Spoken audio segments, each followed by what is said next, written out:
Welcome to Mic Check Waifu Waifu.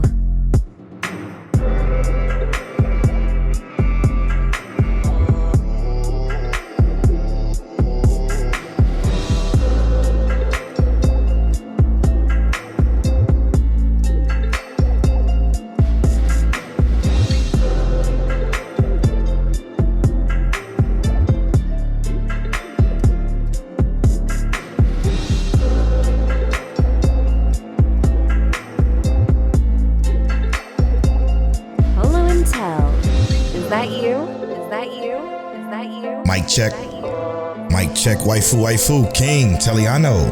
Is that you? 269, we in the fall. This is episode 269. Nice. So mic check, waifu. As always, is brought to you by Patreon.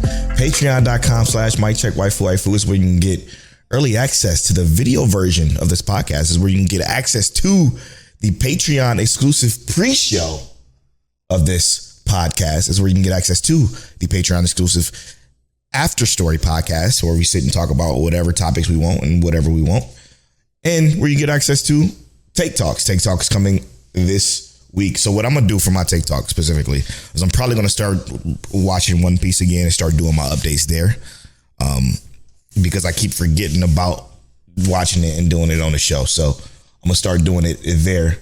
So make sure if you're a Patreon supporter, you join the Patreon for $1 or above. We appreciate your support and love. And we couldn't do this without the Patreon producers. Shout out to the Patreon producers that keep the lights on. Christian, the archivist. Rob from Daddy's Talk Podcast. Oh, shit. Fear. Daily Trey from Shogo High. Get the Pro from Chaotic Culture and Shogo High. Explicitly, All for One Matt. Monique Williams. Simi Frozen. Rob Stone. And last but certainly not least, our guy, T Money Fingers. We appreciate you for supporting this and many other episodes of the podcast. We couldn't do it without all of you. Thank you so much. This is episode 269. This is the summer wrap up part 1 plus ReZero season 1. What to call it? Revisit or revisit, recounting, something. Recollecting. Just all the re's for our ReZero, I guess, recollection. There it is. We got a lot to talk about today, but before we get into that, Tell, how you feeling, brother? It's been a great week, and I'm going to say that it's been a great week every week because it has been a great week every week. But ReZero made my week this week. Interesting. Just in general, ReZero is fucking great. And that's a precursor. That's a precursor. But it's been a good week, bro. Kids doing great. I've been class has been amazing. Mm-hmm. And I say that because I have been trying to get out of my shell and network there. So I had to do a lot of professional, like I had to hit the new LinkedIn and stuff like that and get my stuff professionally, like get my professional side of things done. And that's kind of what this current class is, a research professional class, and intermingling with the other sides of technology and whatnot. And it's been nice. Next month, I start my programming course. So yeah, excitement. Oh, no, not next month, the month after that. Sorry. December? Yeah, November. November. I forgot. But it's been October. Hey, right. You got your whole birthday month, brother. But it's been a great week. How's your week been, bro? Fantastic, man. I'm back to a decent schedule with streaming and making sure editing and stuff get done at a reasonable time. So I'm doing that racing arc. Yeah, my racing arc is going extremely well. Shout out to everybody that came through. Rob Jake said came through the stream. It was like, you and your MF Ghost arc, huh? I'm like, yeah. Yo, that's exactly what I'm in. But it's been going extremely well. Shout out to everybody that came over from the streaming and is now listening to the podcast. I appreciate y'all for listening. And everybody that's from the podcast going over to the stream. I appreciate that too. So love that. That means a lot to me. But other than that, man, it's been a fantastic week. One of the best weeks I've had probably in my entire life. And I'm not ready to speak on that exactly why here yet, but I will soon. I will very, very, very soon. And I'm looking forward to sharing everything with y'all because it's a big deal for me. A very, very, very big deal for me. And I'm very, very excited about it. So with that being said, let's get into what Mic Check Waifu Waifu is all about. Mic Check Waifu Waifu is the anime podcast is brought to you every Tuesday at 9:30 a.m. CT Central Time. Now, episode of the week for this week is kind of tough. It's between, for me personally, it's between 3 episodes, 3 shows in particular. I'm gonna let you go first because it's easy for me. So I'm gonna let you go first. How can it be easy? Okay, it's too many losing heroines, but it's not easy for me. Okay, because that was easy. That sound easy. That sound easy. Hold up. Too many. Wait, let's go. Let's refer to listeners. Did that sound easy, y'all? That sound mad easy. He said it right off the bat. He didn't have to think about it. Too many losing heroines. It was not easy only because of the fact that the shows that we're going to have in spoiler talk this week, spoilers, Oshi No Ko, that made it very, very hard. Wistoria, that also made it extremely, extremely hard. What a fucking brilliant episode that was. Like, absolutely brilliant. And then Too Many Losing Heroines. They were all perfect episodes, in my opinion. Yatagarasu wrapped. Yeah, we're going to talk all about that all later. But yeah, it's too much. It's too much that to the point where it feels unbelievably good this week. Another great week. But yeah, what was yours? If you choose Too Many Losing Heroines, then I'm going to choose Yatagarasu. Yeah. But I think Too Many Losing Heroines was just entirely too easy this week. And I'm not gonna say it's a crazy good show, bro. It's a crazy good show. So easy one to go with, but Yatagarasu just hit us in the face with some greatness. Yeah. That show has been, I feel like it's been underwhelmingly talked about, but overwhelmingly good. And very, very consistent. Yes. Consistent is the perfect term I would have to say for that one. And even though it isn't a part of the summer season, Yatagarasu, some of the shows that I gotta say has had some consistency that I find it hard to even think about the fact that we discredit this season as being not that good. And I know a lot of you aren't watching as much as we are, but when I tell you the shows we're going to talk about for this first half of this wrap up, they're all worth it. Okay, except for maybe 1 or 2, but they're mostly all worth it. And the one that I'm gonna start with now, we're just gonna go into the summer wrap up. Part 1 is the fuck is the name of this one? My Wife Has No Emotion. It's awful. Mm-hmm. It's a real bad show. And oh yeah, I can't believe I watched all of it. Like it's truly, truly baffling that I sat through all of it, even though I had so much to do within the last recent weeks that why didn't I just drop it? No clue. I can't even tell you why. It wasn't supposed to be good though. You know what I mean? And I guess like, yeah, I don't say it wasn't supposed to be good as in like it. I think from our expectancy, what we expected from the show, it was not going to be good, right? Yeah, 100%. But it was definitely something to turn on. And yeah, but why did we turn it on? It was there. It was you like you said with Yatagarasu, the consistency. Yeah. It was there every single time. Yeah. And it wasn't hard. You just turned it on. That's all it was. The problem I have with myself is I always watch according to AniList. Every morning, without fail, I get on AniList and I check AniList to see what released new episodes. Yep. So with that being said, every day that My Wife Has No Emotion dropped, there was always 3 or 4 other shows that dropped. But I always made sure to finish this one, which was fucking, it blows me back. Like, it was a complete waste of my time. Like, it was just terrible. all it did was boost my total anime count up on AniList to now 780. So that wasn't a waste of time. You got an extra point. I guess. Yeah, I guess. And that's still an understatement because we know we both watched more than that. But, yeah, 100%. This is just what I've counted during the podcast. So it was underwhelming. It was bad. Spoilers. The wife never got any emotions, ever. But it was different. It was a different type of slice of life romance that maybe it was because it was a little wholesome. it was a little wholesome, 100% strange. Because like, what affection are you getting from this rope? Like, it's just not, I don't understand like even the remote attraction to the situation. Like, it didn't even have any redeeming qualities to it at all. So I don't know why I sat through that. I'm not gonna say there's anything wrong with that. I don't think there was anything wrong with that. The show, for me, I think I say it was mildly entertaining, and I say mildly entertaining because you had a want in watching the show. You know what I mean? Yeah. You had a plan in hoping that there was some emotional connection, and even though there was, it was a one-sided emotional connection. Even though there was no true like emotional connection, the hope being there is what drove the interest in the show. Mm-hmm.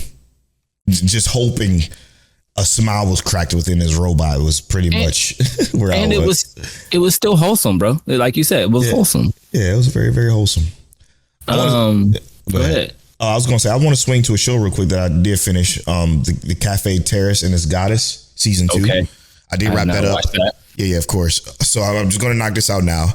It was good. It was spectacularly funny. Again, very quintessential quintuplets. Very adult too. It has some kind of adultish themes. Like you had, like I would say, like 21 and up, but like none of the nudity and whatnot, right? Like it wasn't anything like that. But they referenced a lot of adult shit there. It was decent. It was decent. The ending wasn't as satisfying as I was hoping it would be because there's still virtually no progress whatsoever between the relationships between who he's going to choose. Because obviously the Cafe Terrace and Its Goddess is about one man who's taking over his late grandmother's cafe, and he's the owner of the cafe, and the workers, all the workers there are these women that the grandmother took in to help them with their going to college and stuff like that. So it started off as a very natural and fun little romantic comedy where feelings were developed over the course of it. The main character is very, again, consistent. He's a very consistent character, super dope dude, and it just it didn't get anywhere after in the second season, really, roughly. Towards the end, it started to get somewhere, but it then kind of like just ended. And you're like, what the fuck? Where we go from here? So, nowhere, apparently. So hopefully there's another season announced that will bring it back to where we hope it can be. All right, what you got for me?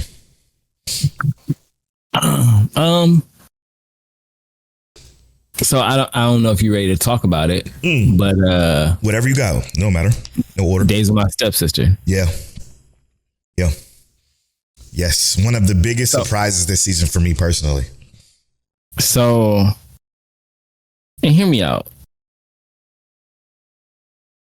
I went into this show expecting or hoping that there was no like kindling of any interest or relationship in this show. I found myself in this duality of hoping and hoping, a dual hope, a hope that nothing happens and a hope that something happens. Why did it hit both of those? Yeah, it did it both. I want to go to Discord real quick because I believe it was Fear, one of our Patreon producers, who said it kind of right on the money. This is kind of impromptu, so forgive me, but Days of My Stepsister, here it is.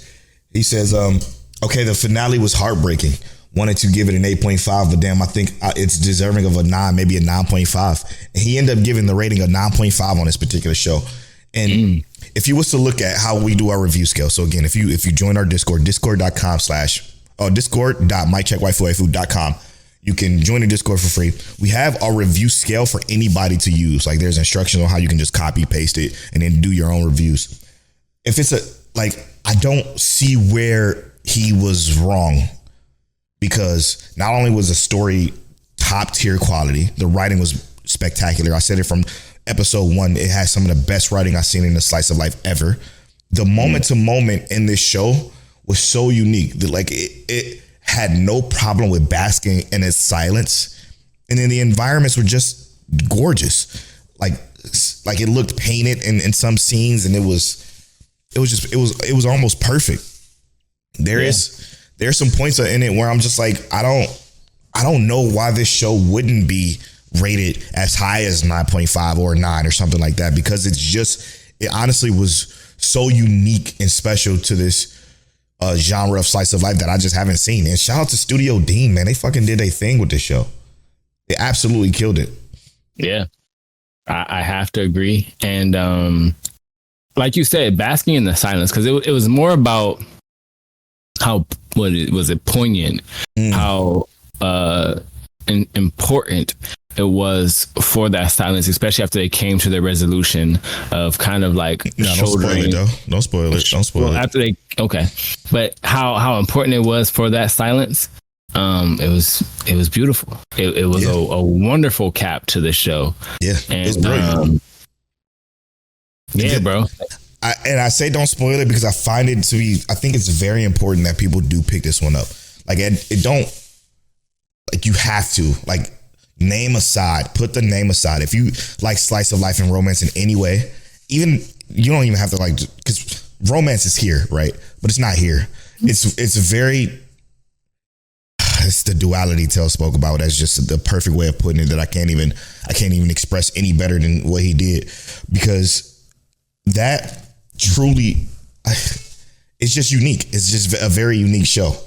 It's reminiscent of HiDive and what was the other one? That we talked about? HiDive is the main one that comes to mind. Yeah. But it's the opposite of Domestic Girlfriend and shit like that. Like it's complete opposite of that. It's beautiful. A beautifully told story that I think everybody should definitely watch. Add it to your list if you haven't. Watch it if you haven't. It's deserving of it for sure. Oh, I'm sad it's over though, because it was just, I'm not going to see any more writing like that. I don't think. It's going to take a minute. And I think that I feel like it's going to be hard to come across something that just kind of slides into your life that well for what it is. You know what I mean? 100%. Like how long ago did HiDive come out? It was like 2.5, 3 years ago. Damn, yeah, I think it's been that long. So it's going to be, we're going to be 7 years into the podcast before we get something like that fits like that. Yeah. And I mean, we do have an opportunity with this, well, probably not, because this next show next season with my wife became a elementary school student or whatever. Yeah. I don't think that's going to be about the same concept, right? Mm-hmm. But I do think that it's going to be a while before we get something that treads that line of this kind of duality and also writes it so eloquently. Yeah, oh my goodness. Yeah. It's the first time I was ever between that duality. I was okay with either. Like it's the first time it ever happened in my entire life, because it's either one or the other. I'm always conflicted, right?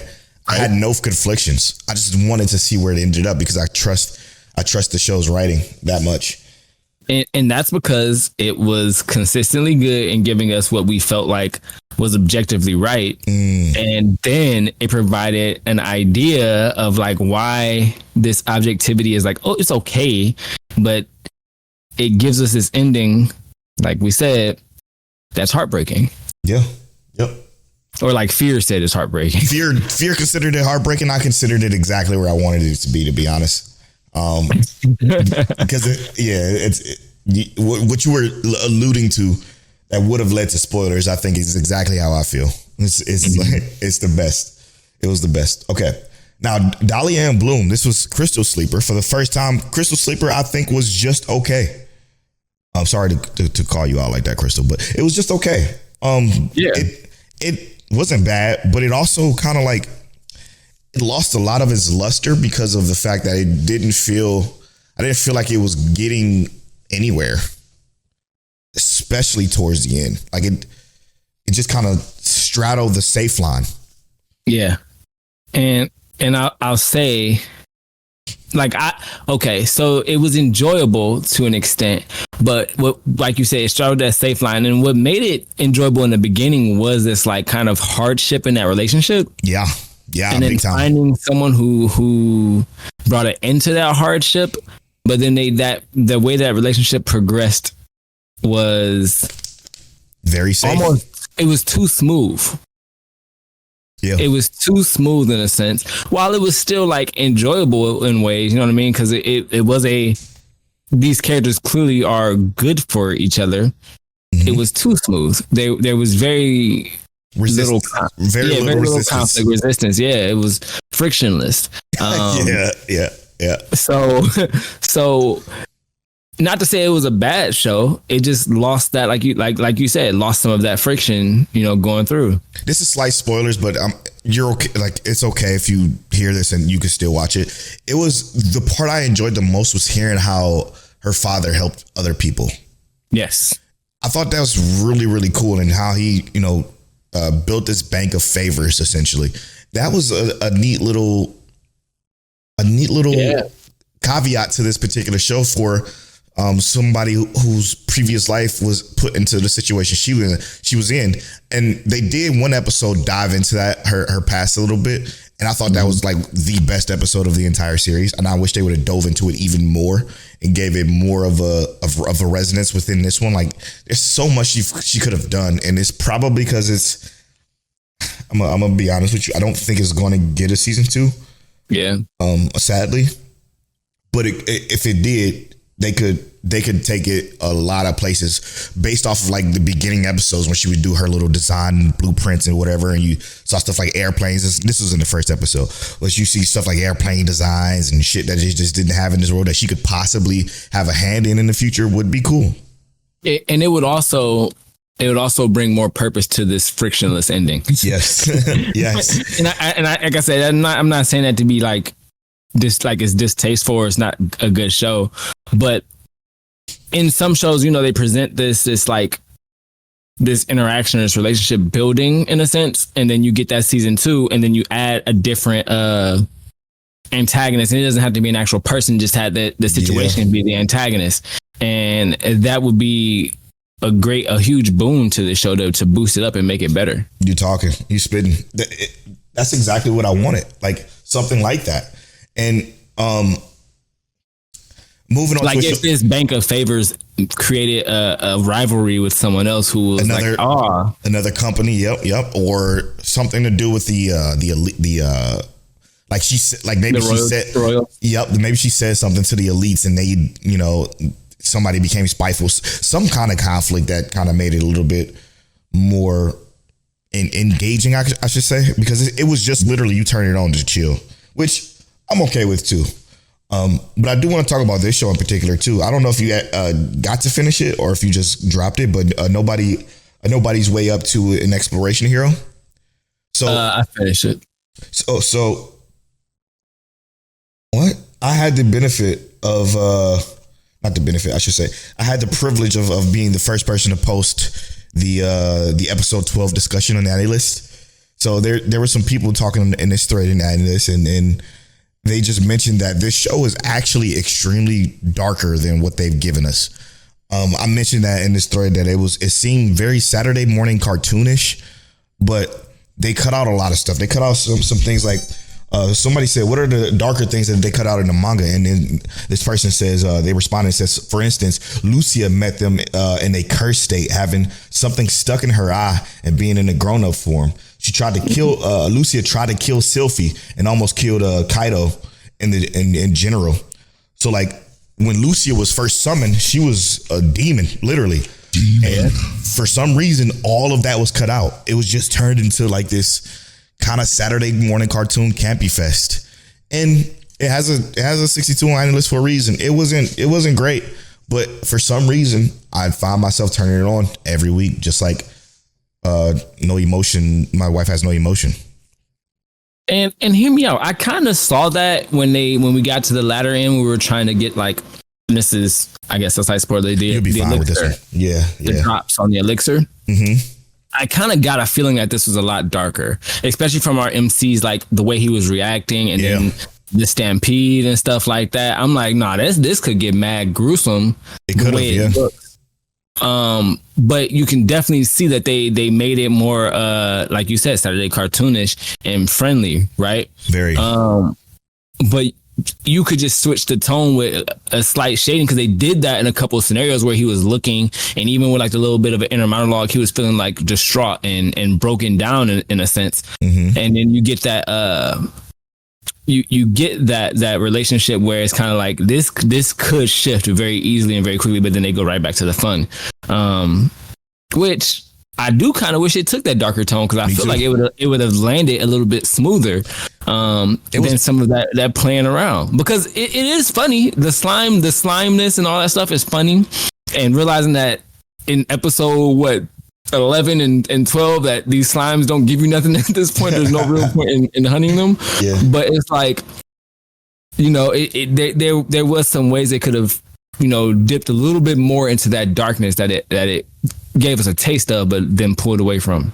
To put it in perspective, this was done by Studio Gekko, and let me just tell you what they did. Okay, you ready for this?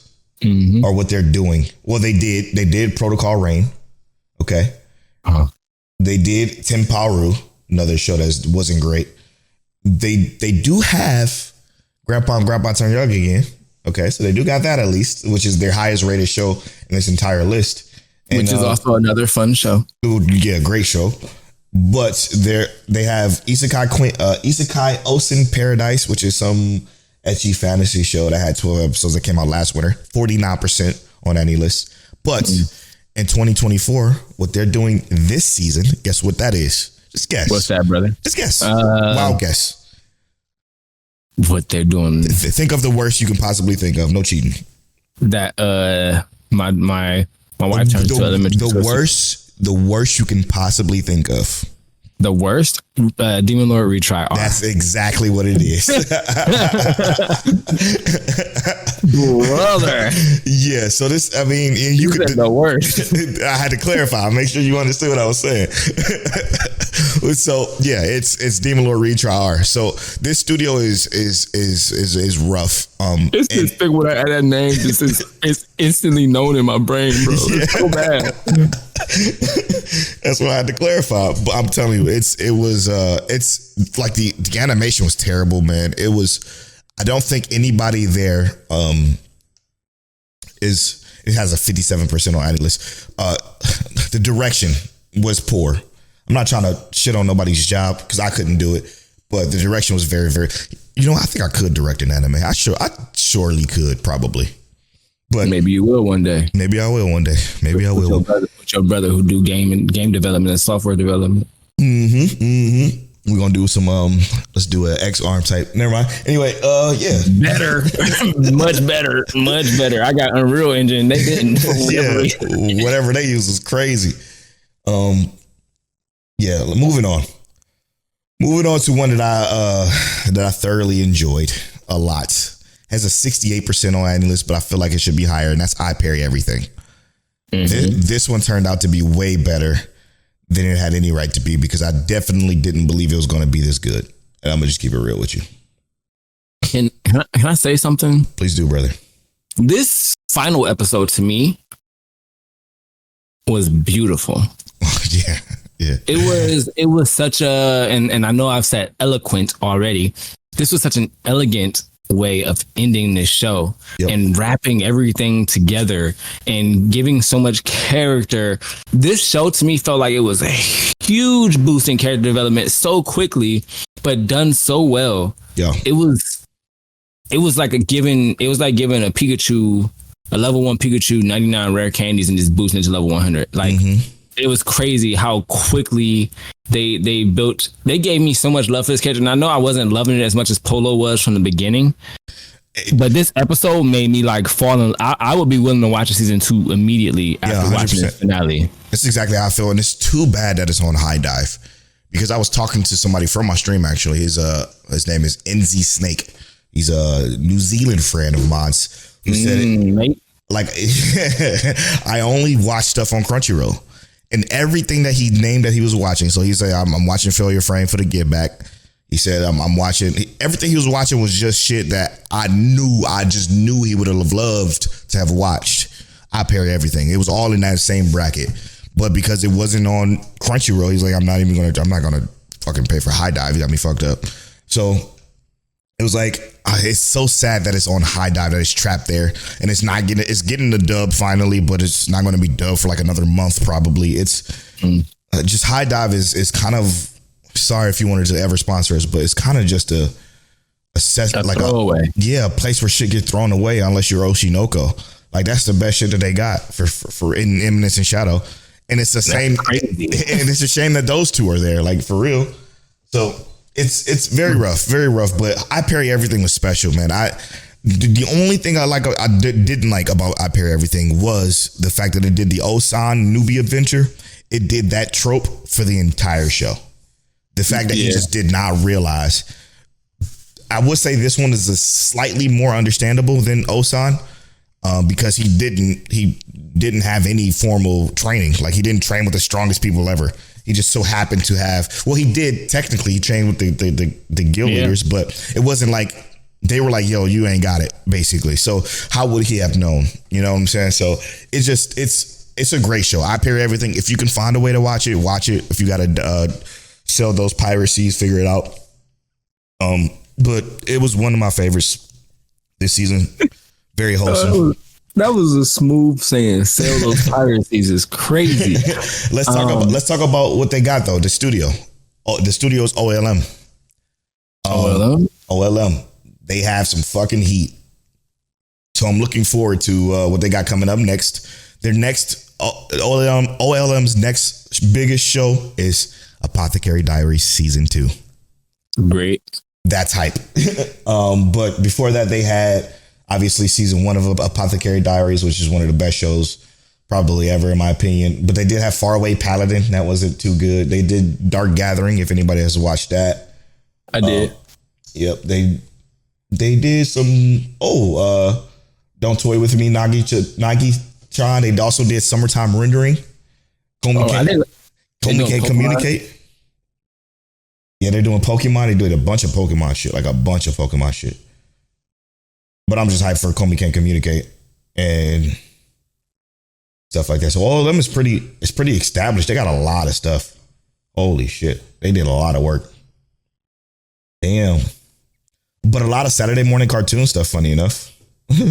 Speaking of the devil, like Beyblade and Bakugan and shit. I think I saw Bakugan in there. It could just be something that looked like Bakugan. But yeah, I Parry Everything. Really, really, really, really good. Moving on. Taxi?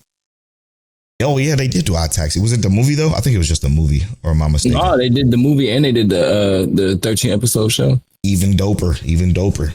The strongest magician in the Demon Lord's army. This was one I turned on that I enjoyed. I finished it. I'm not going to say it's great. It's a Polo until last anime, but I did like the way it ended. I did think it was great. I do think it could use more, to be honest. I didn't finish it, and I it's one I planned on binging once it was complete. So I do have to go back and finish this one, brother. Super mad decent.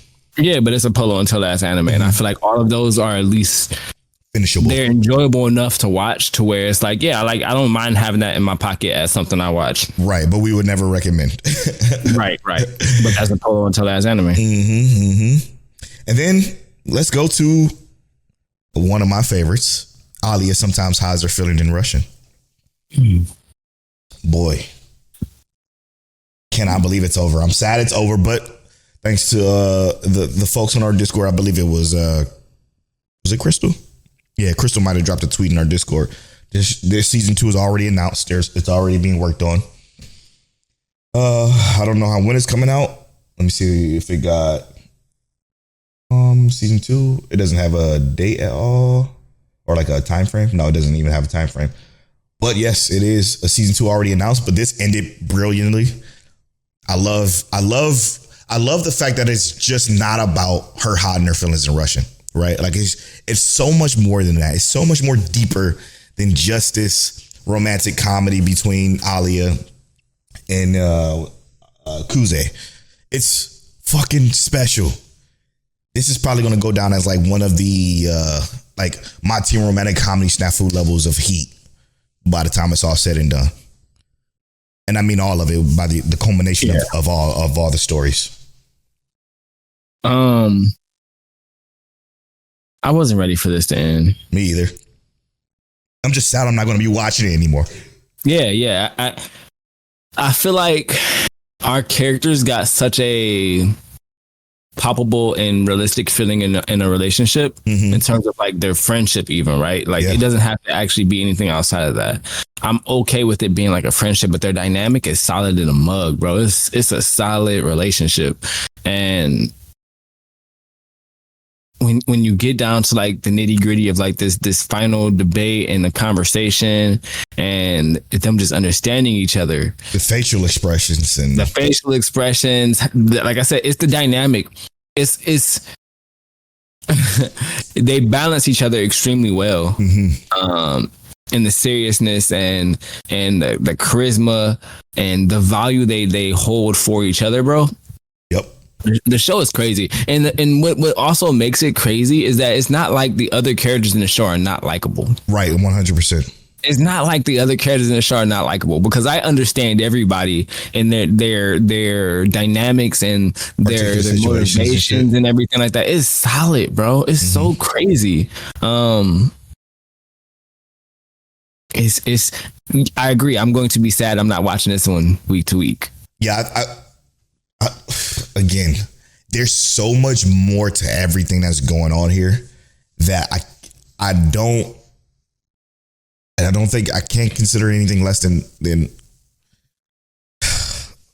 man, like an 8.7 if I had to, not 9 on our scale if I had to guess. It was even the points where okay, I can't even talk about that. It's just sick. It's just a great show. It's just a great show. One of my favorites this season for sure, big time. I am let's see the studio. The studio is Doga Kobo. They did Jellyfish Can't Swim at Night. Alya Sometimes How's Her Feelings. Oshi No Ko season 2. Oh my God. 2024 is their year. Damn. They cooking.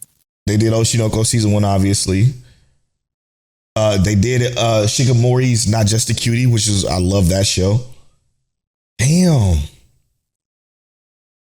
Osumake, I love that rom-com. That was another good one. Shout out to Bench Kun, the biggest villain in anime history. They got some heat. Yeah, they did Sing Yesterday for. No wonder why the show looks so good. They did so many good-looking shows. Sing Yesterday for Me. If y'all remember, I did a talk on Sing Yesterday for Me on one of our episodes. A really, really great show. I enjoy watching that one. Yeah, so many great shows. Shout out to Dogo Kubo. 87 or 77% in Alya Sometimes How They're Feeling in Russian. I like when the community actually agrees with us, even though I think that should be higher still. Yeah. Okay. Let me see here. Let's go to my sleeper, shall we? Oh my God.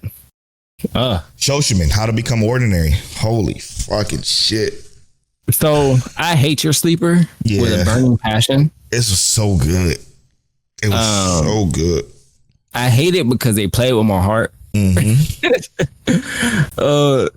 have no bad things to actually say about this one. It was spectacular. And it's not that like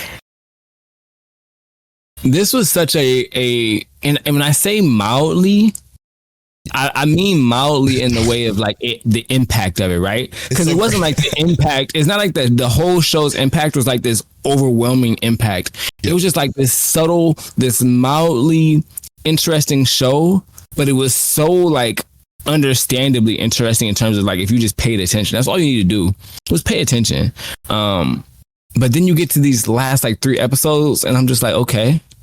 The fact that you said mildly and I knew exactly what you meant by that is crazy. Because when you say something is mildly anything in the form of anime talk, you're thinking y'all thinking probably quote unquote mid, right? Y'all thinking of something along those lines. But mildly is literally the best way of putting it, because it's the situations that these two get put in is majorly mild, but they have such major implications within the show's situationship that they got going on here. It's brilliant, man. It's brilliant. Beautiful. Because they take real life moments, and then it turns into something very dynamic, I guess would be the word I would use here because I don't want to spoil anything. Yeah, and it sucks. I'm not gonna lie. To me, it sucks if you didn't watch this one. I say that not to be like, I am pushing for people to watch this. Yeah. And I say that because what is the rating on the show? I don't even know what the rating is on this show. 73. That's crazy. And I'm not gonna say I can get why people gave it a 73. I know for me personally, it should be at least in the 80s. And I'm saying that because, and Polo could disagree. It was so like, I feel like it was just written in this context. And I love the writing for it. I'm just going to tell you now, I don't care what people think. If it was like in terms of pacing and story, I'm giving it a 10 right now. Yeah, and I'm 100%. Only going to say that because it was written in the way to deliver everything perfectly for these characters, for the world that they set up for these characters.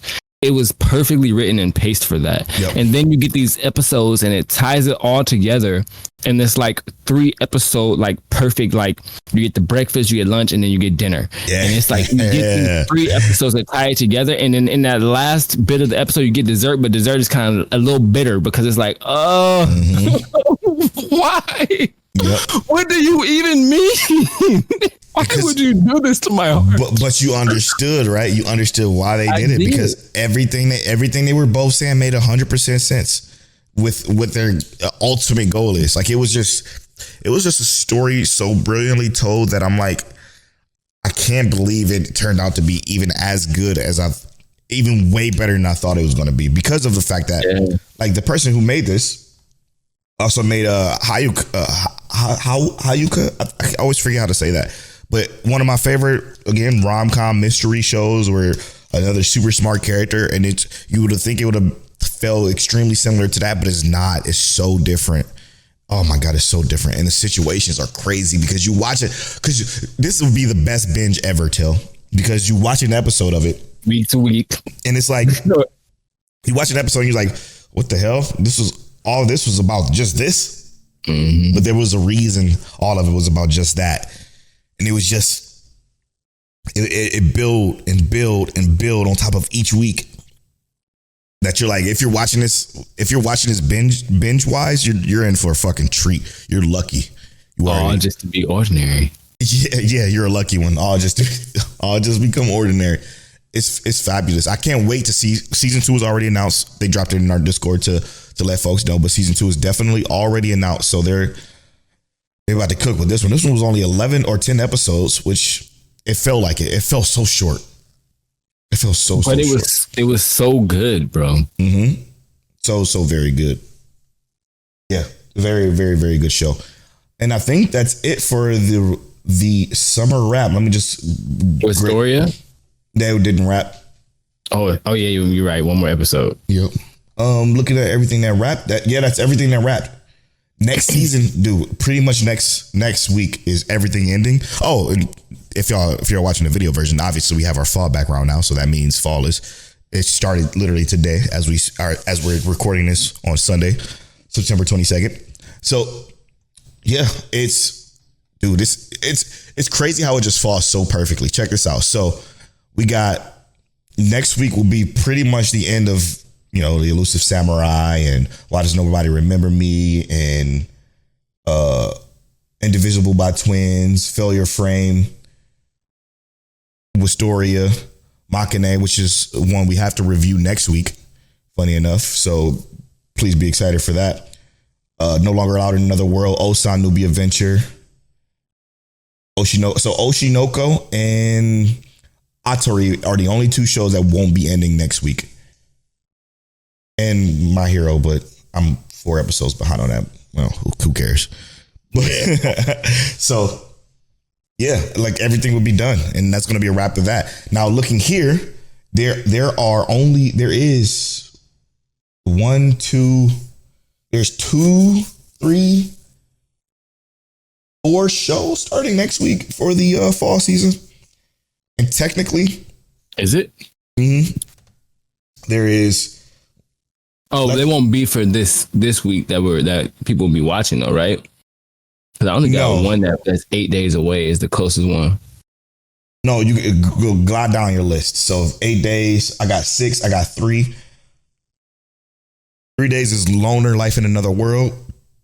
That's 3 days away, and then I got Reincarnated as Aristocrat season 2 starts. But regardless, there's a couple of shows next week on top of the finale of the closing of the summer season, and then we got the following week after that, the beginning of the fall, like legitimately the beginning of the fall. So a lot of content coming for us, and we're gonna see if any of these shows is worth keeping. I mean, obviously it's gonna be episode 1s, but I digress. But I'm looking forward to it, man. I'm looking forward to it. It's gonna be a lot of fun. All right, Tel. Now shall we move on to what we really came here for? And that's ReZero, starting life in another world. All right. Yeah. So this made my week. Talk to me. This is one of the most enjoyable anime watches I feel like I have. And watching this director's cut, which we were just talking about this before the episode we started recording.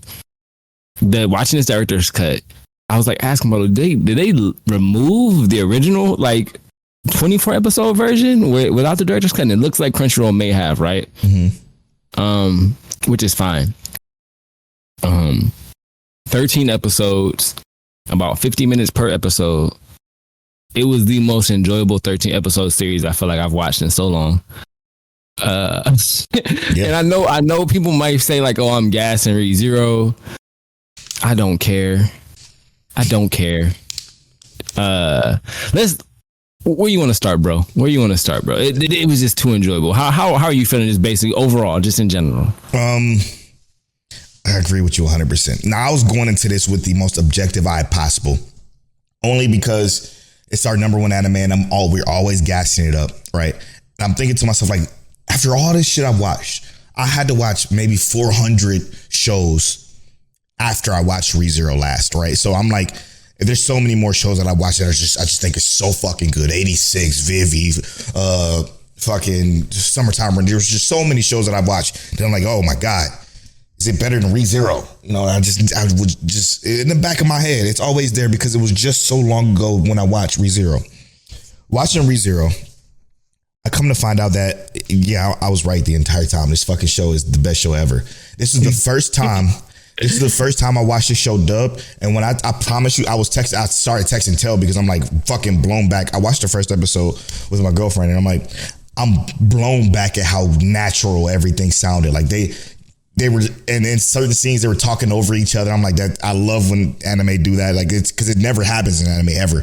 But they're like talking over each other and it just felt like a natural free flowing conversation. And I don't know if this was like director cut stuff that was added because I don't remember the original 25 episodes, but it was just so much. And the voice was just so well done. And my girlfriend is a sub only Andy. She's like, I don't want to hear the English dubs ever. But she was like, this is so good. Like, she was so invested in them English dub voice actors that it blew her back. Like, it was like crazy. Now, it's also not fair. Yeah, it was. I'm like, everybody sounded perfect. It was surprisingly incredible detail. I do want to start here, Tel. What I did when I was watching was I counted the deaths. I counted all of them and I counted where they happened. I have it all here in my notes in my phone. Okay. So we're going to dive into that in a little bit, but let me also say this. I also have literally all the light novels. I think 1 through 4 or 5, but I digress. We got ReZero collector items and stuff over here. You know how we do. Yeah. So Mr. Village. in this show, Tel, I watched it the day I was texting you. I watched all of it that day and night. I didn't stop until like 3 o'clock in the morning. When I tell you, I was at my desk at one point, fucking crying tears. I cried. Clanad cried at the scene you know the scene. And spoilers, we're gonna spoil ReZero season 1. So if you haven't watched ReZero season 1, turn this off and go watch ReZero season 1. The scene of Rem, right? When he's trying to get Rem to escape because he's just fucking sick and tired of this shit. At that point, there were 3. There were 9. There were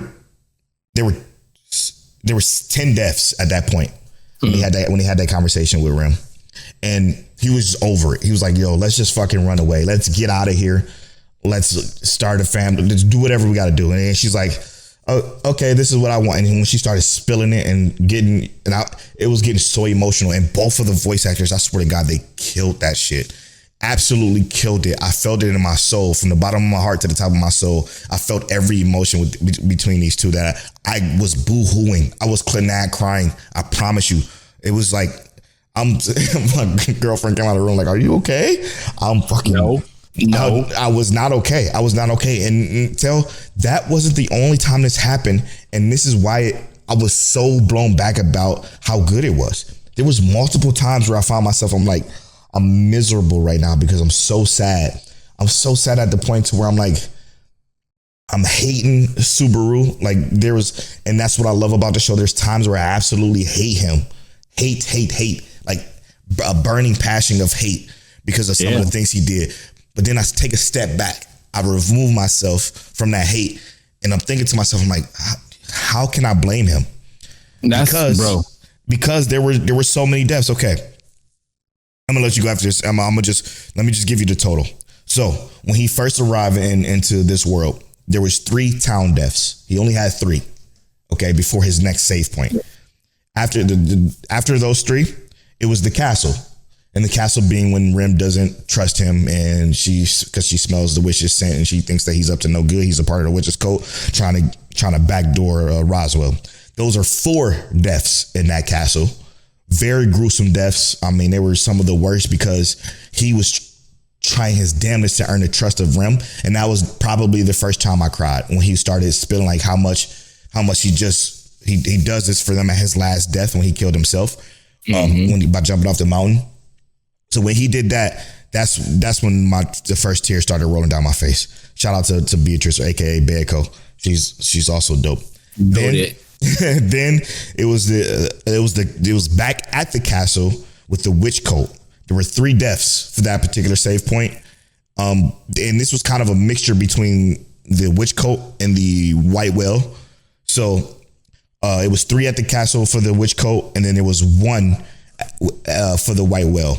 There was a 1 white whale death that he had when Otto pushed him off the wagon. But 10 deaths. It was only 10 deaths. But when I tell you these 10 deaths were some of the most gruesome shit you would ever see, and he felt it all. He did not feel it. He felt it all. And that, I think, is what makes the show extremely, like, just so special. Sorry for talking so much. Go ahead, Tim. No, you're good. And one of the things that I need people to understand, because I've seen people talk about, oh, well, Subaru's a punk and he's weak and he's worthless and blah, blah, blah. They tell him all of that in the show. So he don't need to hear that in real life too. So hear me out. Facts. He knows. Here's the issue with this.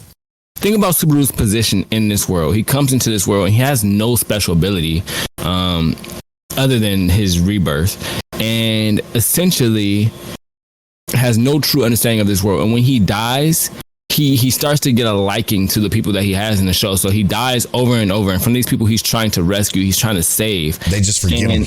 He has a literal mental break. And then he has to break out of this mental break. People literally just don't break out of depression. You understand me? Like, you literally just don't break out of depression. 100%. He should literally be depressed. He should be in a psych ward, and you're calling him weak. It's insane. It's insane. You have to ignore those people, though. Like, those people did not watch the show, or they watched it and they didn't literally give it a chance, because there's so many times where everything that you're talking about was spoken about in clear detail with his character growth. And that is why I love ReZero so much, because it has the best character growth of all time of any main character ever.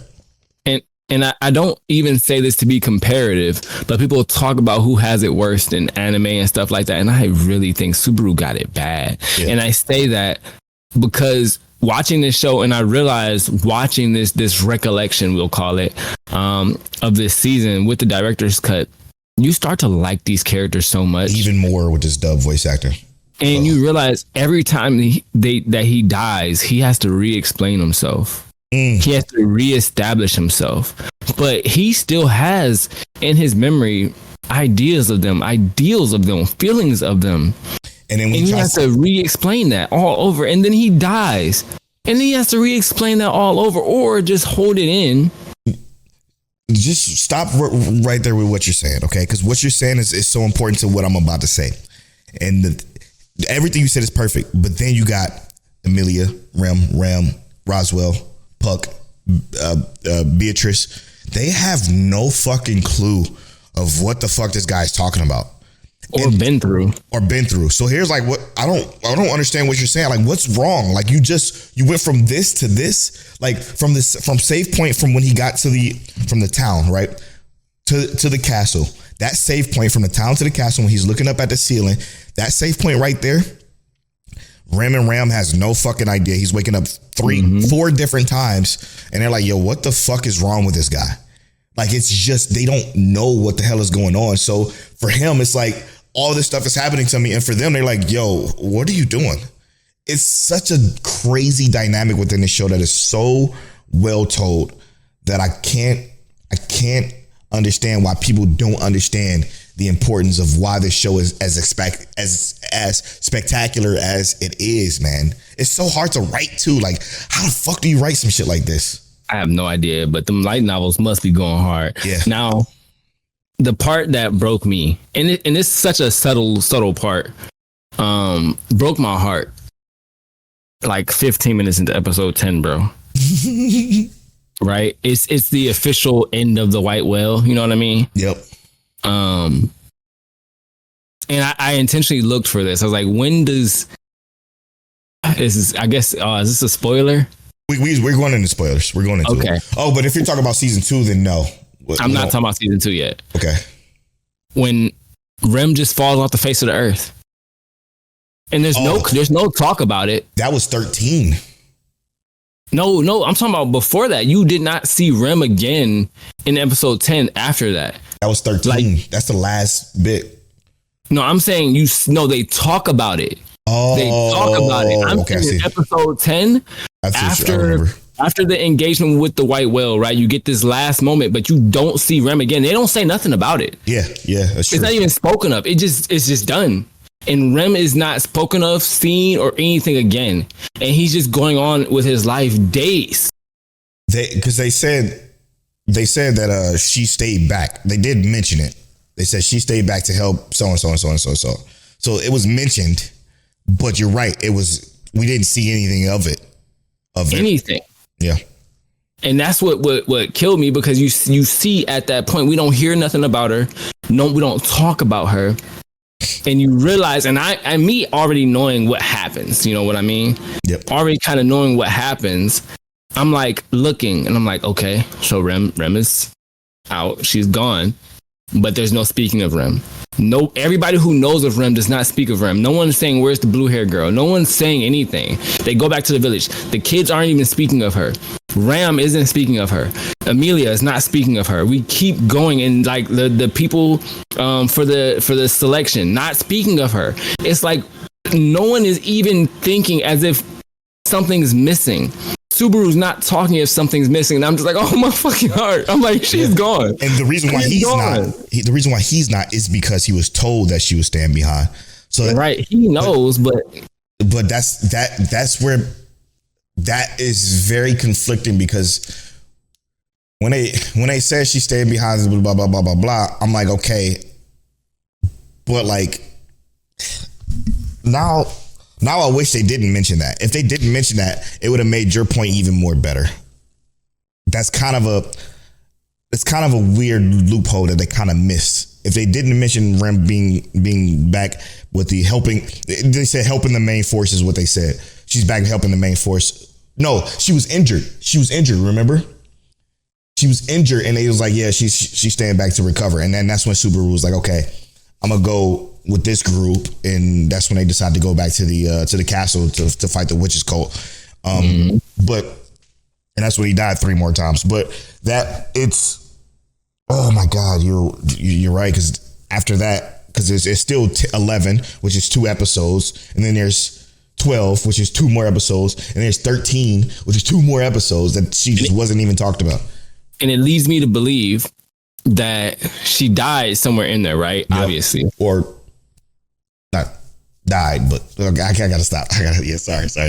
I'm jumping. My fault. I'm jumping to season 2. Right? I know, but it leads me to believe that she died or something in between there, and it's like, oh, my heart, but. Yeah.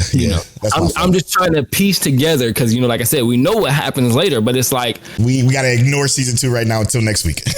Right. I'm piecing it together. And I'm like, yo, what's going on? But the way they did it, though, and that's why I think this was such an amazing watch, because after it's mentioned, it's not talked about again. Oh, so well done. It's not in any of the characters' minds, and that's what I think is so good about the writing. Is that it's not in any of the characters' minds, which is important to how the show is written, and it really talks about the continuity of how things are displayed in this world through what Subaru knows. Subaru knows everything that's happening, but the world does not know what he knows. Yep. So, like you said, he knows that she's supposed to be back at the camp. The world is like, who? And we learned that in episode 13 after the Witch's Cult fight, which was, brilliantly directed, right? Like, I don't know what's different from the base show to this director's cut, but I feel like there was so much more added with this director's cut. And I'm like, yo, what the fuck? Like, so much more added. And I'm like, God damn, this is blowing me back. You know what was weird to me, though? What? And I don't know how you felt about it, but I think I said this in a text message. To me, it felt like it went so much quicker than watching the 24 episodes. And I know the episodes were longer. You know what I mean? They were longer. They were like it wasn't even a guess. They were definitely longer episodes because they were combined. But it felt like I just sped through this so fast. Because of how it went. But I'm just like, and it could be because it was enjoyable. You know how when you're enjoying life, time goes fast. Well, you got to think about it. They're usually 18 minutes when you don't have the commercials, right? Roughly 18 minutes or so, because when you don't count the commercials. So maybe it was a bunch of stuff that was just added that made it flow so much more cleanly than prior. I don't know. It was so good, bro. It was so good. That the craziest, what I love about it, just like you said, we only see everything through Subaru's eyes. We know what Subaru knows, and we don't know what Subaru don't know. Like, right? So whatever he don't know, and whatever, like, we vice versa. Right. What I love about this, though, is how it wraps. Okay, how can I say this? It wraps in a way where I'm extremely thankful because of the conversation that when he finally confessed to Amelia, and then she says, Subaru, who is Rem? After he exposed that, she says that she loves him. That part is what, again, more tears came. Even though I'm like, fuck, dude, this is killer. This is killer. That part, I'm like, yo, this shit is so. It's my mind is jumbled. There's so much in my mind right now. It makes me think that I don't know if I can handle season 2. I'm gonna just say it. I'm gonna just say it because I know it just hurts to go back to that. You know what I mean? I don't know. I know what you mean. I don't want to know what you mean, but we got to do it. I'm struggling to get my thoughts together, but I will say this: the best show ever. It's still number 1. We'll figure out. We're gonna watch season 2. This week, by the time you're hearing this, we're probably currently watching season 2 as we speak.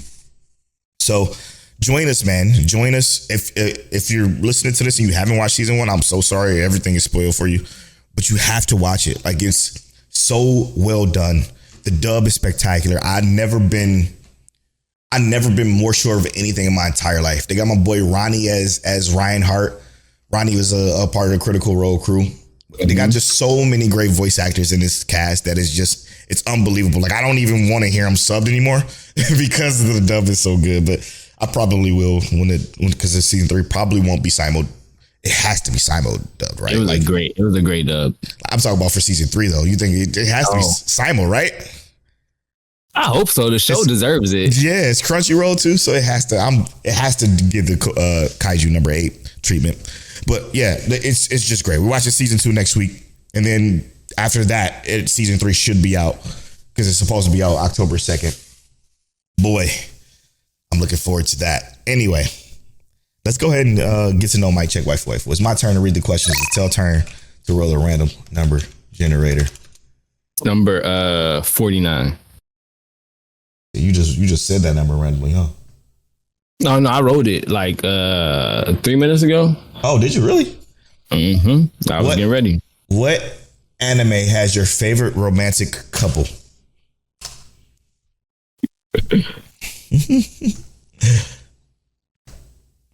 Subaru and Rem. I said it.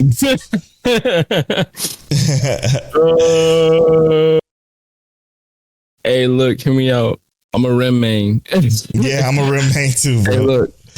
And hear me out. I'm completely biased right now. Mm-hmm. Yeah, and I don't care. I don't care. Yes. I don't care. We are jaded. We in that biased bag right now. 100%. Yes, it's Rem and Subaru. It's easy. I cried for them. Me too, bro. Tears, man. Tears. Like it wasn't my wife was sitting here watching me stand in front of the big screen TV like this. It wasn't even thug tears till I'm fucking crying. I was crying. She was like, I love this, I love that. And she loved everything that Subaru hated. And I'm like, everyone needs that in their life. Like it was just perfection. Sorry, it's more gushing. All right, we're going to take this quick break. And when we come back, we're going to spoil Oshi No Ko episode 11. We're going to spoil Yatagarasu episode 20, the final finale of Yatagarasu and what we think is going to come next. And what else do you want to spoil? Well, you said Restoria. Restoria. Okay, yeah. Restoria. Hell yeah. We'll be right back after this.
And welcome back to episode 269. Nice. Of Mic Check Waifu Waifu. We are here to spoil Oshi No Ko. We're here to spoil Yatagarasu finale episode. And we're going to spoil. We made a switch, and that's Makeine, Too Many Losing Heroines, episode 11. So Makeine is going to be last for our guy Rob Stone, because we know he's, watching the dubbed version of that. So he's not going to be there quite yet, but he will be soon. But we're going to start off with, Oshi No Ko first? Let's do it, bro. Oshi No Ko. Hashtag tell was right. It ain't over. It ain't. The murder mystery ain't over. So this is a problem that I had with the episode. And maybe I miss, and it's not necessarily a problem, but it's like a how kind of situation. But the how is, why would Akane even know anything about it? Like, why would she be like, but if I say this, then it just didn't feel, that felt forced, that part right there. That didn't make any sense. And the fact that she's like, I don't know if I like you, that part too. I'm like, that pissed me off a little bit, because now it's pushing Aqua towards Kirima, and I hate her. Yeah. I hate her so much, even though I feel like Akane really did like Aqua. Like, it's a legit, even though it was like kind of like a savior syndrome, pseudo savior syndrome, I do feel like they've grown to like each other, or she's grown to like him at least. And then just to say that she said, oh, well, if it's kissing or sex before that, you know what I mean? Yeah, that's so out of character for her. Well, to say that beforehand and then to say, well, I don't know if I have romantic feelings for you, that's literally romantic. Yeah, or you just saying, is it because it's Aqua? So that's weird. But the why she would know, to me, isn't what made it weird, because it's not that she knew. I think she just put the pieces together. What piece, though? I think that have to put together. I'm saying that when I say she put the pieces together, I'm saying that she immediately was like, hold up, does he not realize that could just be a deterrence or a scapegoat, and so to speak? And the issue with me was that I feel like Aqua should have seen that, and that's what made me feel like it was something not right there. I think both of y'all are wrong, and this is why. And it's obviously opinionated, so it's okay. But I'm gonna throw this caveat out here. Why would Aqua, who spent millions of yen, get the DNA test to find out who his half brother is, to then find out his half brother's father is somebody completely different? It doesn't make sense. What puzzle would you have to put together? So his half brother father is somebody who's not the guy that we saw at the very end of this episode, which actually looked like Aqua and Ruby. So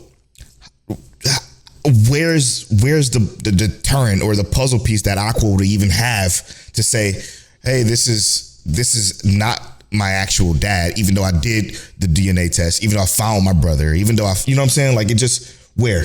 How?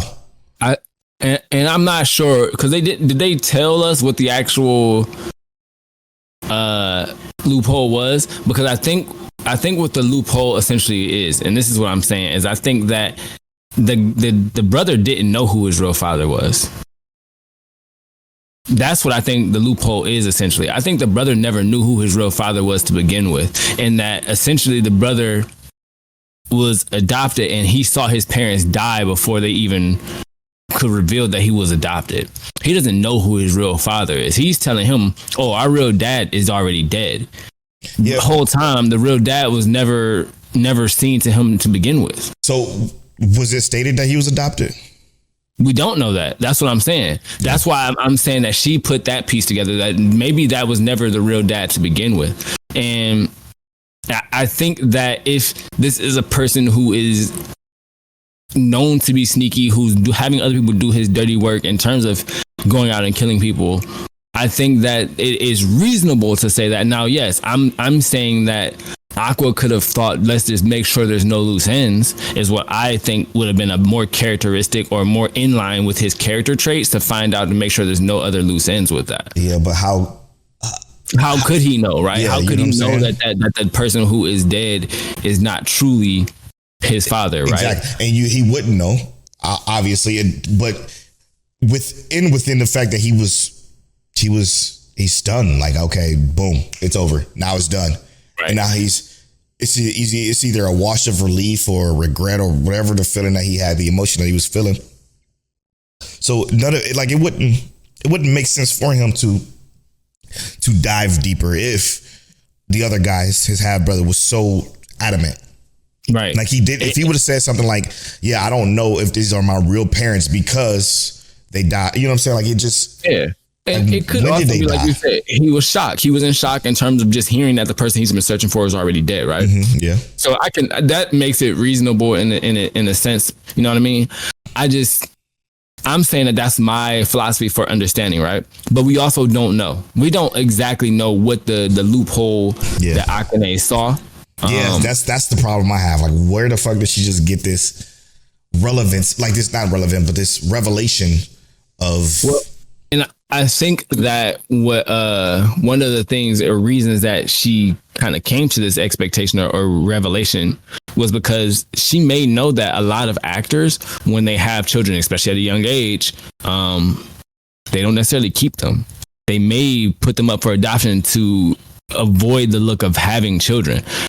We know that she has so little information though. Like she does, but I think her strong point was the exact reason that Aqua wanted to keep her around, was that she gets in the mind of the person she's acting as. Yes. So she can picture the reality in that sense. Like there was no reason for her to understand I so well, but she did. Mm-hmm. And the reason was that she put together the psychological pieces in her brain, and that's what I kind of feel like we got that vision of, and that inflame that she was kind of feeling was it's that she was her in power. Yeah, that's her mental aspect. Just like Aqua's diving into his rage and hatred so much was his. I think that's kind of what her thing is that she can mirror that feeling almost too accurately. Yeah. And that's what she saw.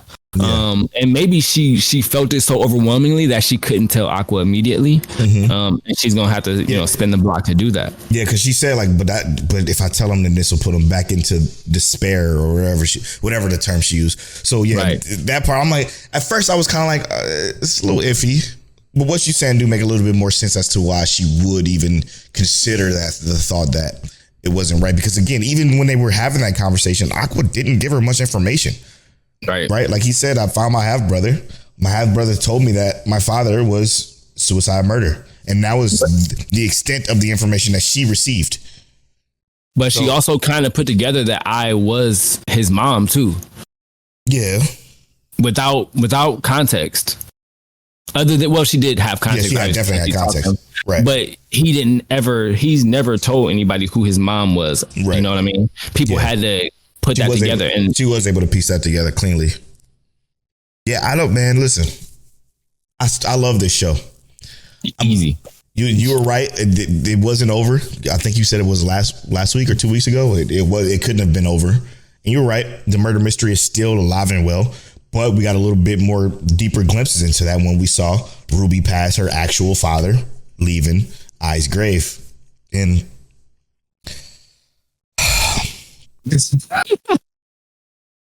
oh, bro, hear me out. Why would he want to kill her though? You know, I gotta watch season 1 to remember it. I don't know, and that's what does make it intriguing in a sense. The only thing that would kill it is if it's like some BS reason. That's what I'm thinking. And sadly, it can't be, you know what I mean? Right, because Oshi No Ko was just written that well. So, because I'm thinking maybe it could be because she was like a nobody and he comes from a well-off family, but then she was an up-and-coming star. You know what I mean? If he came from a well-off family, Aqua would have heard of him. I mean, but we don't know if Aqua hasn't heard of him, you know what I mean? Because he could have heard of this man, just not knowing that this is who I was with. Bro, look at him.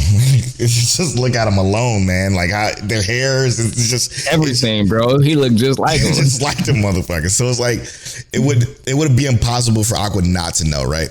The thing I'm having trouble with is like, is he in the industry? That's the first question. that was the other thing, is that maybe he's not in the industry. But or maybe he's just a producer, like, you know, like I say, came from a well-off family. A manager of some sort. Yeah. He's just the money. He's the investor, that kind of thing. Yeah. It's so tough. It makes me want to go back and watch episode 1. That, what is it, 50-minute episode 1 in season 1? Because like, I don't understand how we got here anymore. Maybe it's because it was too long of a gap, right? Like, I obviously I know the simple basis of the story, but like, there's so much in between, and it was only 11 episodes, I think season 1 was. So it's like with 50-minute episode 1 and 50-minute episode 11, but I'm just like, I can't figure out how deep this goes to the point, like, in season 1, was something missed with with who the killer is and why it happened, or why Aqua is just so sure that his father is the reason why she was killed. Or like, if he put a hit out on her, or if he told her what his stalker, like, it's just so much. I just don't know. Information I don't have anymore from just terrible memory and watching so much fucking anime, that I can't wrap my head around it. Like, I don't even remember if it's even conceptually good at the beginning. I mean, I feel like the first episode was solid, but we should definitely spin the block on that one too. Yeah. And just check that first episode. Just to rekindle that imagery. Yeah, because I have no fucking clue. And I think we have to get like to episode 4 if we even want to figure it out. To be fair, because I don't think everything happened in episode 1. Again, no, it was just the precursors. Yeah, I could be completely wrong about that, but who knows? All I know is like, I'm looking forward to seeing where this go now, because of the simple fact is that we only have, I should say, 2 episodes left. So next week is 12, and then the week after is 13, which hopefully 13 is another 50-minute joint. That'll be clean. That would be nice. Super nice. Yeah, it'll be super nice. Then we'll be able to dive into what comes after in the season 3. So looking at Oshi No Ko manga is still releasing. So it's still ongoing. And I know we have a couple of people in our community that have already read it. That's including TCB and Fear. So they kind of know ahead of time what's going on. Don't tell us. Don't tell us. Please don't tell us. Don't say a goddamn thing. But yeah, I'm looking forward to it. All right, moving on to the finale of one of the best shows that nobody's watching, Yatagarasu. What an unbelievable wrap to an unbelievable series. We got so much to digest in this episode, bro. It's too much. Because it shifted. We had a lot of time to spend with the mom. Yeah. And her allegiance to the monkey people, right? Because this is always the issue with royalty. Is that people go unnoticed, unseen. There's always going to be a hierarchy, and the people who feel like they're at the bottom of the hierarchy, I guess this is technically any government, it ain't got to be royalty. Yeah. There's always going to be people who feel unseen, and then the people who nurture those people gain their loyalty, right? Mm-hmm. So we kind of got some answers to what we talked about before. The dad was completely manipulated, basically. Yep. Became a pawn. And the mom is a scumbag. Of the earth. But it's understandable for her position, but for, I guess, like, and I can't say humanity because they're not humans, for their spiritamity.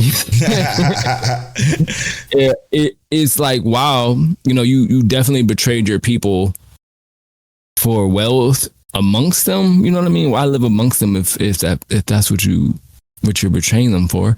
But yeah, I'm always finding the flaws in these shows, to be honest. It pisses me off that I'm like this.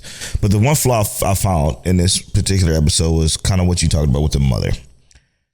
How much information did she receive from either the monkey people or whatever the case may be, to the point where she know that the Yatagarasu don't have much time left?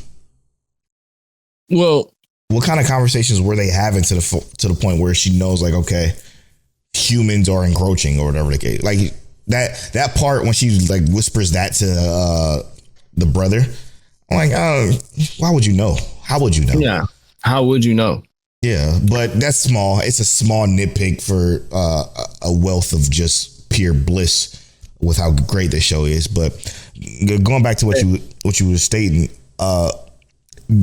it's what I found so unbelievably great is how they explain why the prince didn't kill the ravaged raven.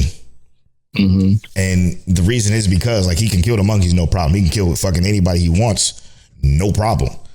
He's never going to kill a Yatagarasu because of he's the true Kino and his job is to protect and love or not love or just have the same emotion with all of them. And I'm like, right. Yo, that shit is so good because I never thought about the fact that he's never once killed a Yatagarasu. His hand has, or his sword, as they call him. Yeah. He flipped the sword around and threw the hilt. You know what I mean? Yeah, no, I mean his when I mean his sword, you know, his right hand, the guy who the guy who kills for him. So it's great, man. It was a great way of learning what the Kinu was all about. And this is kind of fast forwarding just a little bit, so forgive me. We can go back a little bit further in the episode soon. But what did you think about the fact that his feathers aren't golden?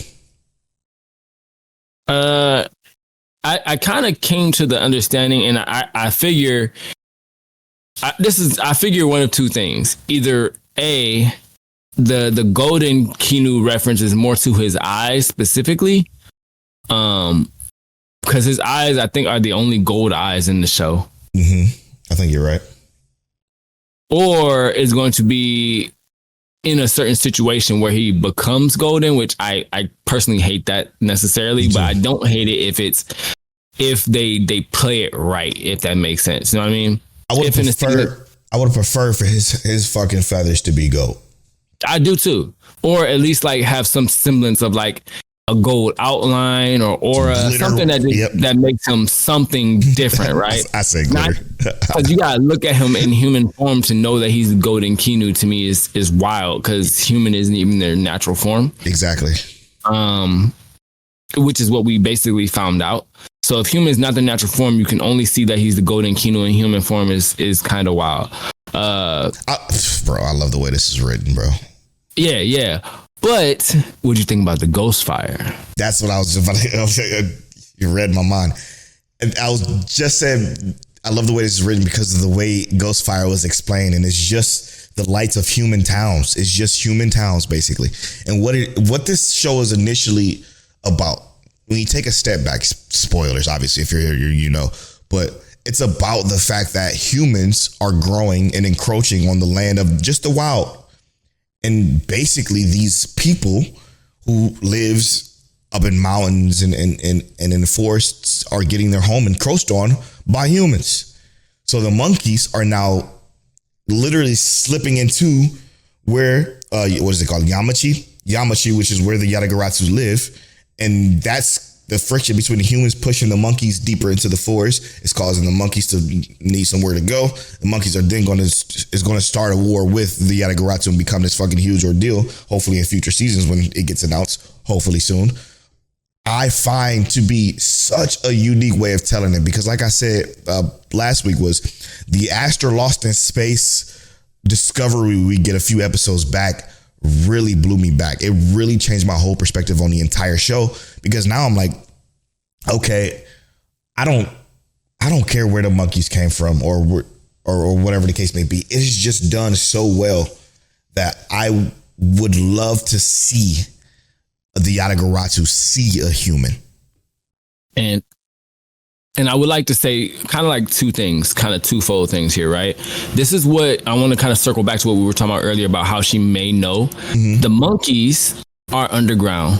And I think that they are more in contact with humans because they did find human bones amongst what they had been eating, right? Because they found the Adam's apple and whatnot, right? So we do know the monkeys are in contact every so often with humans, have eaten humans. And like we said, they were only eating humans essentially. So they are more in contact with the humans and seeing the land actually being encroached, right? Yeah, right. Let's even go as far as maybe Bigfoot, not necessarily truly just talking, right? Talk to him. But we do know that they have that contact with humans, which is why that lady could know, right? But But she wasn't chilling, sitting down with monkeys. Which, oh wait, but she was getting information from them. She was, but you remember there was 2 of them that was help guiding her husband, right? Yeah, I forgot about that part. But the other thing is, and this is in cross reference, right? This is, I just put this together and thought, in watching the previous episode of Lucid Samurai, not this most recent episode of Lucid Samurai, they talked about how this like realm of magic and spirituality gets dwindled the more that humans come in contact with it. Or stop believing in it. Yeah. Right. This is another reference to that, but in a different conversation with Yatagarasu. That as humanity continues to grow and expand and they touch more of the world, the fantasy and phantasm and magic leaves the world, right? Mm-hmm. And I don't think that the spiritual, the Yatagarasu and the monkey people can fight that. I think that as that light grows, there's nothing they can do and they will just start to disappear. Because their imaginations basically are getting erased because of technology and right. Oh my God, yeah. So there's no fantasy anymore. And that's what I feel like is the attack on the Yatagarasu is that not necessarily the people can kill them because they're not. I don't think humans are stronger than them in any sense of the word. But it's just the fact that humans have that. Guns, though. Yeah, they have that thirst for knowledge, that thirst to grow, and that's what's pushing them to kind of be resigned to less and less land. Yeah, you know what I'm also thinking about, and this is a gut check for fucking way in the future, I guess. My thought process is that it's going to just everything you said is spot on. I believe that the imagination of fantasy is becoming erased, and because of that, that's why the barrier is weakening. That's why it's becoming less and less harder for the Yatagarasu to hide in Yamachi. And what's going to eventually happen is that the Yatagarasu are going to find a way to integrate within the humans. This is way far flung in the future, but I think they're going to have to find a way to integrate with humans, and then there's just going to be humans mating with Yatagarasu and then just slowly dying off that way. That's the end of this story, essentially. That's my thought process, which could be entirely, you can't predict Yatagarasu, but that's just my thought process is with what you said, in tandem with what I think too. I think it's so cool though. I think you're spot on with the fact that the monkeys are probably what's considered Bigfoot in the land of the humans. And obviously there's probably some sort of, let me make sure. The language is in Japanese. So some sort of Japanese lore on the ravens that we just don't know about yet, or that we don't know about in their culture. So brilliant storytelling. Shout out to Ayabe, the creator. Amazing. You did a great job. She did a wonderful job. You slept on. Definitely slept on. Watch Yatagarasu. If you're hearing spoilers talk, you are watching Yatagarasu, so I digress. But yeah, I'm looking forward to more. It's crazy how we know that they have cars and airplanes and stuff like that, and the Yatagarasu just don't know any of that shit yet. Nothing.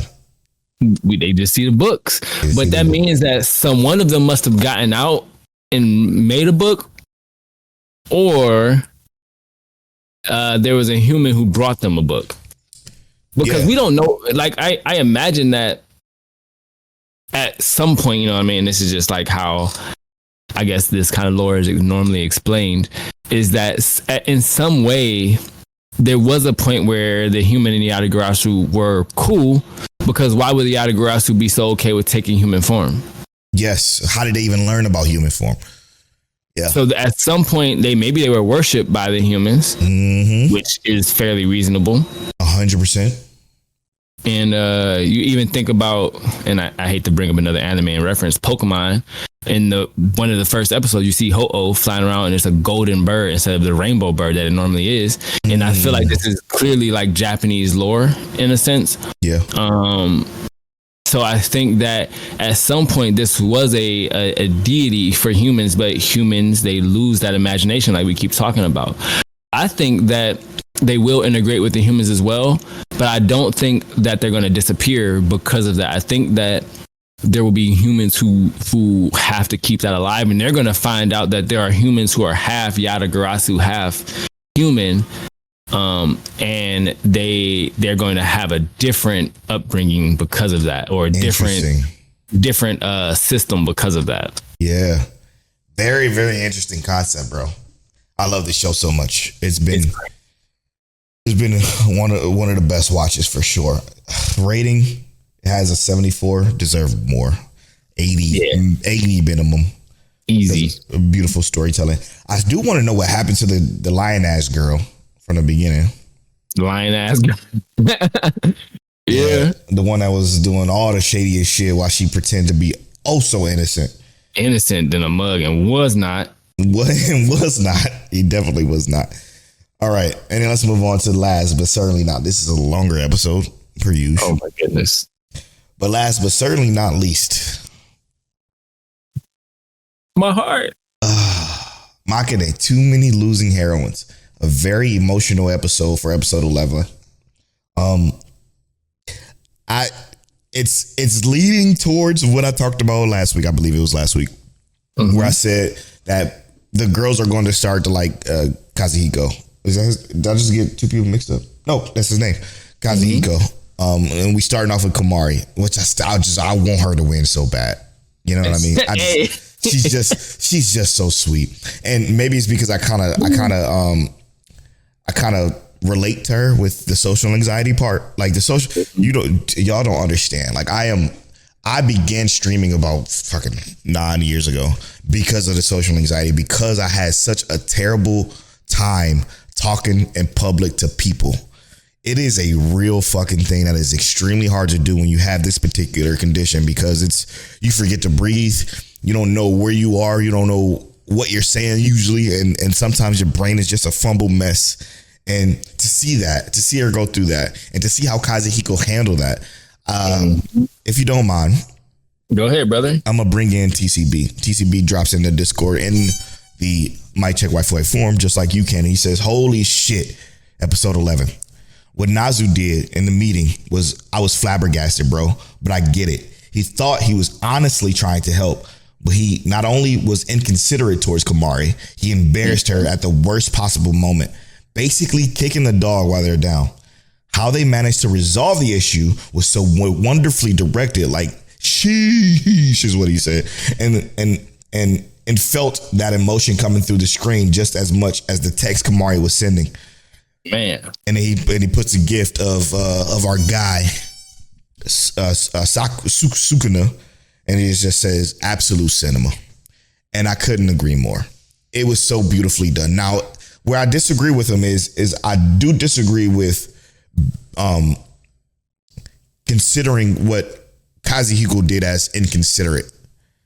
I think it was the most considerate thing he could do, because he spoke on it. He said, I could just leave it like this. If I leave it like this, everybody else will forget it in a couple of days. Okay. It'll be gone for them. But for her, it's going to eat and eat and eat at her because of the failure she felt with being basically just shut down. And it's absolutely right. If I'm doing a speech, right? If I'm doing a speech and I'm talking to a group of people and I just completely fumble, and somebody and nobody even gives me a chance to even try to talk about what I was supposed to talk about after I tried so hard to get what I was going to say down and just completely not say it, it's going to eat at me for the rest of my fucking life. Right. And there's times and chances that possibly could have happened to me, and I would have been broken. I would have been broken. However, I managed to get through it somehow, some way, because I'm not as socially awkward as Kamari. So I managed to fumble my way through it, even though fumbling my way through it, if I wasn't able to do that, I would have been crushed just like she was. So I do think what he did was very considerate, because now what they're thinking about is, okay, he came in and he delivered it. He delivered they just had some confusion on who the president was. No big deal. So now Kamari's like, okay, so now I'm out of the woods here because he just explained everything for me, even though she kind of like made a big deal with the whole bottle thing or whatever the case may be. But that's easily forgettable when it comes to everything that she was able to express. So sorry for talking again for a long time, but no, you're good. So I agree with TCB said for the most part, except for he was being inconsiderate. I think he was very considerate of what he did. So here's the thing is that my personal experience, consideration, just because he's being considerate, it can also still be inconsiderate, right? Because in consideration, he's thinking about how he would feel, but he's not necessarily thinking exactly about how she feels. Because, and I'm only saying this because of like the kind of pretext that we got and the context we got afterwards. She was talking about how she had to lean on the president so much for this, and they left it to her to become the president and take over and kind of foster and maintain what they held together. Now, she didn't know that he was told, I want you to look after her now. She doesn't know that. What the president did was inconsiderate. What Kazuhiko did was considerate because of the fact that he wasn't thinking about him, or he said it himself in his monologue. I know what's going to happen to her if this just goes like this. It was all about her. It wasn't, I don't think he was being inconsiderate towards her in any way. I'm coming from a different point. But what I'm saying is that, like, I just wanted to combat that a little bit. She did need to stand on that on her own, right? And he's not wrong in understanding that she couldn't stand on it yet, that she wasn't ready for that yet. But it wasn't his job to take that away from her. You know what I mean? It was, sometimes you have to fail to grow. And yes, he's 100% right. That was going to grate on her mind forever, even at this point, right? And sometimes it even could grate on you to have a hero step in and try and take over that for you. No, because the problem with this whole, it's so contradictory. And the reason why I say that is it's contradictory because if he let her stand on her own, and if it would have ate at her for the rest of her fucking life, guess what would have happened? The thought that she had in the text message that she was explaining to them, and come to find out it was in the group, was that she was going to be left alone. That's how she felt. If she's left alone in that situation, she was going to be left alone, period. Like, it was just, she had to stand on her own. She felt to stand on her own. So Kazuhiko being considerate enough to step in and say, hey, listen, I got your fucking back. Whatever I got your back.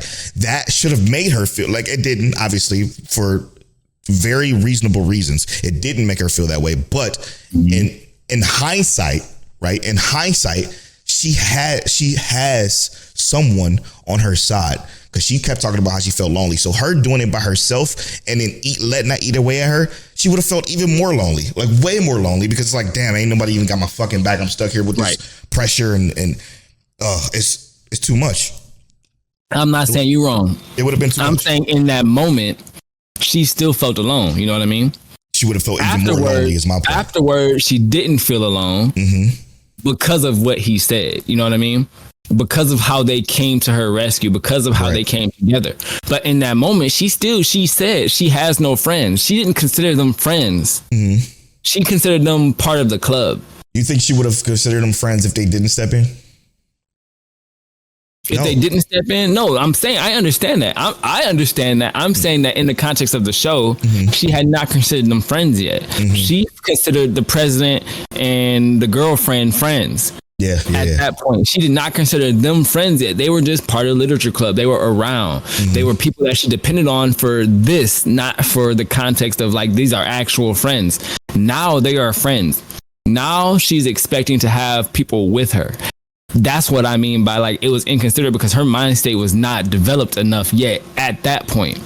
That's what I'm saying. I'm not saying you wrong in terms of like what you believe, because yes, I do think that it's considerate in the understanding of what we have now at the end of the show, at the end of this point, right? To leave her alone would have been a big mistake. It would have been horrible. I'm not disagreeing with that. I'm not disagreeing with that. I'm not, because I would have wanted to do the same thing. I'm not disagreeing with that.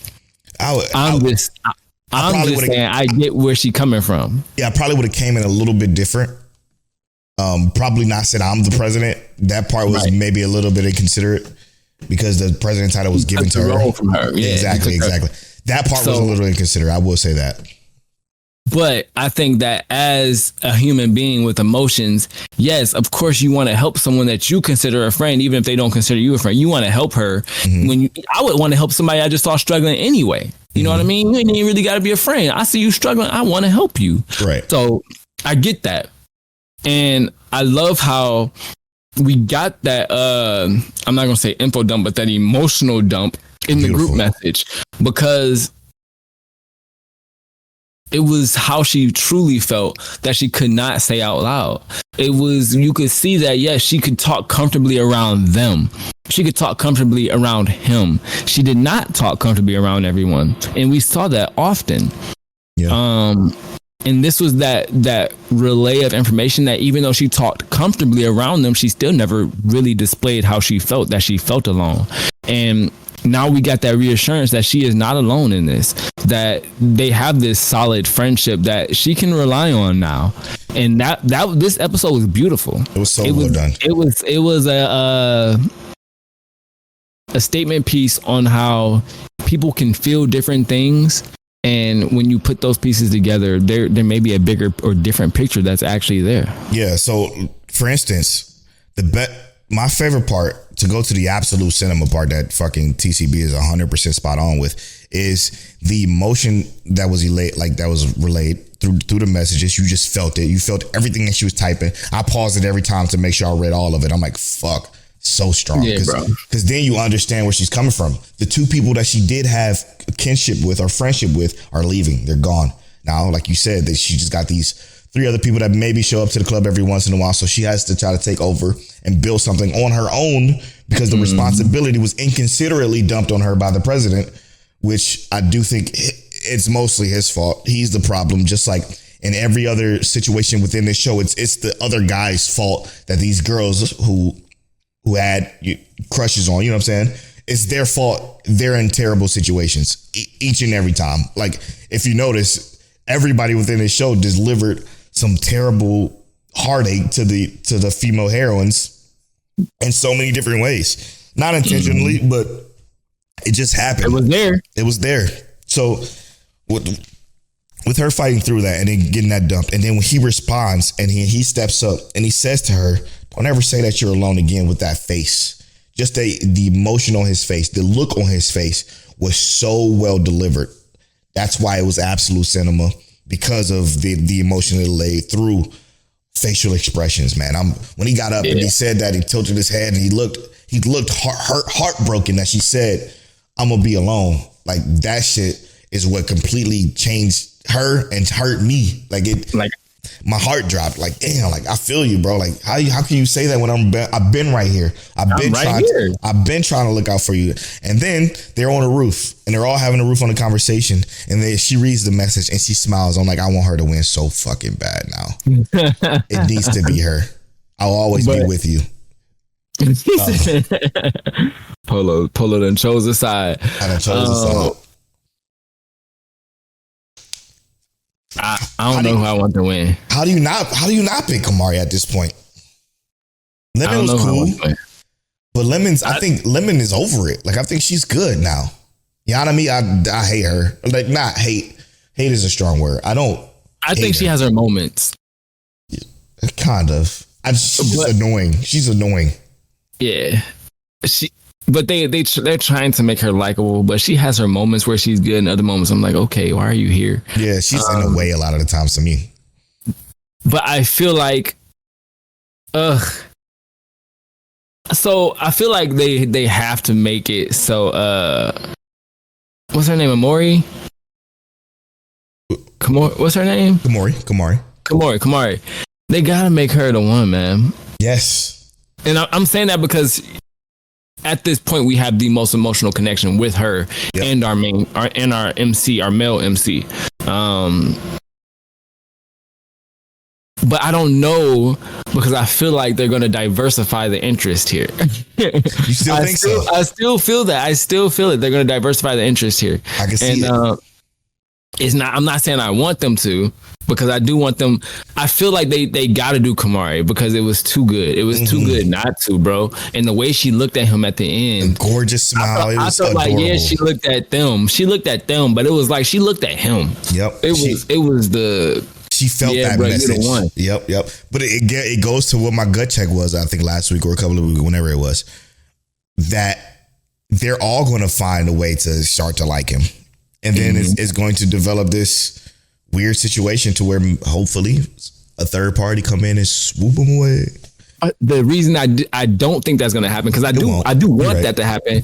The reason I don't think it's going to happen is because of how heavily emphasized that episode was. You know what I mean? Yes. That was a crazy emphasis for them to even make Lemon or blue hair face. Anna. Anna. Or even, how could you even make them any kind of interest at this point after that? After that? Unfortunately, that was an orchestra. Bro, talk to him, man. Unfortunately, they're going to make one of the other two. Probably Anna. Because that's the thesis that we've been experiencing the whole time. Yeah. And that's why it's going to be Anna, right? The other two are going to like her, but Anna's going to be the one that's going to be like, well, I was his friend first. Some bullshit. I hope not. And that's how they've been doing this whole time, is that the first person to find this person and build a friendship is the one that falls in love, and all of a sudden whoever comes across last is the one that he's with. That's literally how every relationship with the girls have been going. Next week is going to be a fun review.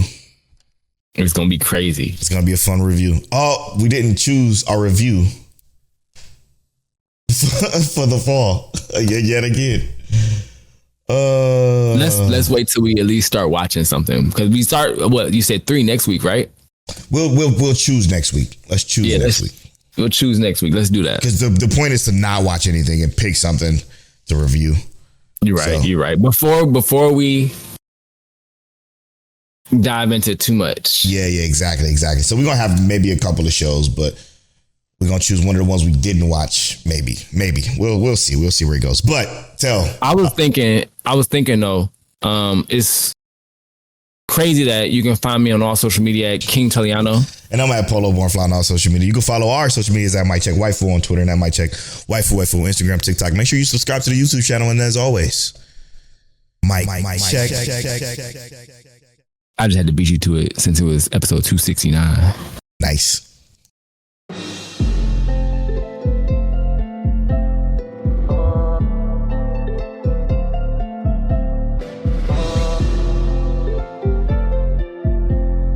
You're now tuned into Mic Check Waifu.